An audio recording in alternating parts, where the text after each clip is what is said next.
फिरोज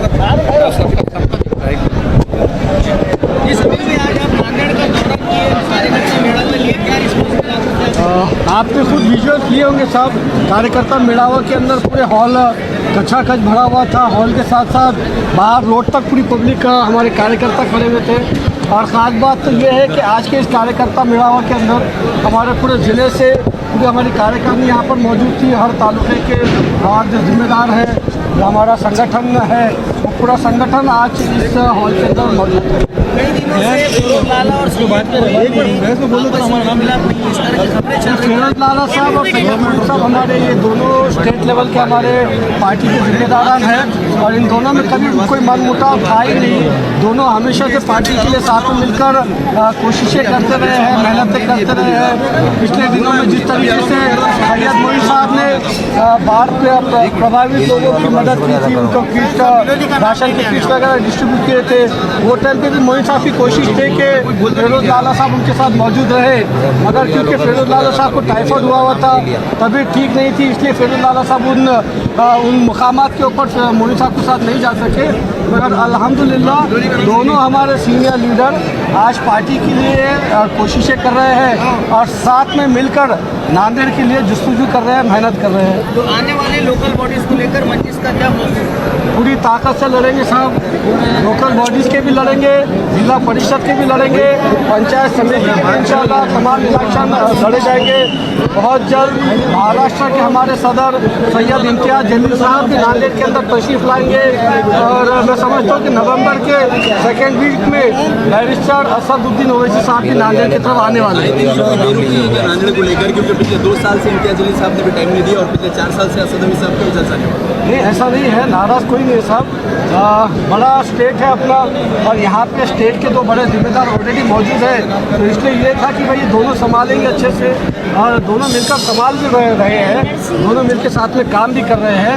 इम्तियाज़ भाई की आपकी बात सही है कि इम्तियाज़ भाई ने नांदेड़ में आना चाहिए और इम्तियाज़ भाई बहुत जल्द नांदेड़ के अंदर आने वाले हैं। दूसरे पार्टियों से अलायंस को लेकर कुछ भाई 2 मुंह के सांपों से हम अलायंस नहीं चाहते। एनसीपी चचा भतीजे 2 एनसीपी है, मगर ये 2 एनसीपी नहीं है, ये 2 मुंह के सांप है। 2 शिंदे है, 2 शिवसेना है, मगर ये 2 शिवसेना भी 2 मुंह की सांप है साहब। इन लोगों ने ही मुसलमानों का बेड़ा गर्क करे, कांग्रेस ने, एनसीपी ने, शिवसेना ने। आज अगर मुसलमानों का ये हाल है तो कहीं ना कहीं कांग्रेस 65 साल राज हुकूमत में थी। मुसलमानों का रिजर्वेशन का मुद्दा था साहब, सच्चर कमेटी, महमूदुर रहमान कमेटी, ऐसे अलग अलग कमेटीज ने गवर्नमेंट को ये रिपोर्ट में कहा था कि मुसलमानों को रिजर्वेशन दिया जाए, मगर किसी हुकूमत ने कभी मुसलमानों को रिजर्वेशन दिया ही नहीं। जबकि हाई कोर्ट ने अपने जजमेंट के अंदर कहा है कि मुसलमानों को 5% रिजर्वेशन दिया जाए। कांग्रेस ने इसके लिए कोई जस्तुजू नहीं की, एनसीपी ने नहीं की। सिर्फ सैयद इम्तियाज़ जलील साहब और बैरिस्टर असदुद्दीन ओवैसी साहब ये मुद्दे के लिए आवाज़ उठा रहे हैं।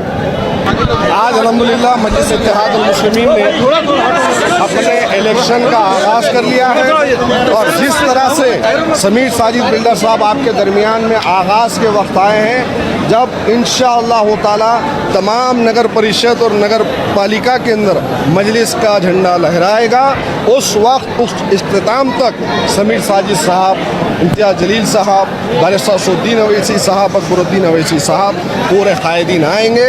सैयद मोइन और फिरोज़ लाला इंशाअल्लाह ताला आज आपके माध्यम से पूरे ताल्लुकात और शहर के लोगों को और पूरे ज़िले में हम ये पैगाम देते हैं कि इत्तेहाद का पैगाम है हमारा और मजलिस इत्तेहादुल मुस्लिमीन अब की बार पहले से ज़्यादा रिकॉर्ड कायम करेगी इंशाअल्लाह।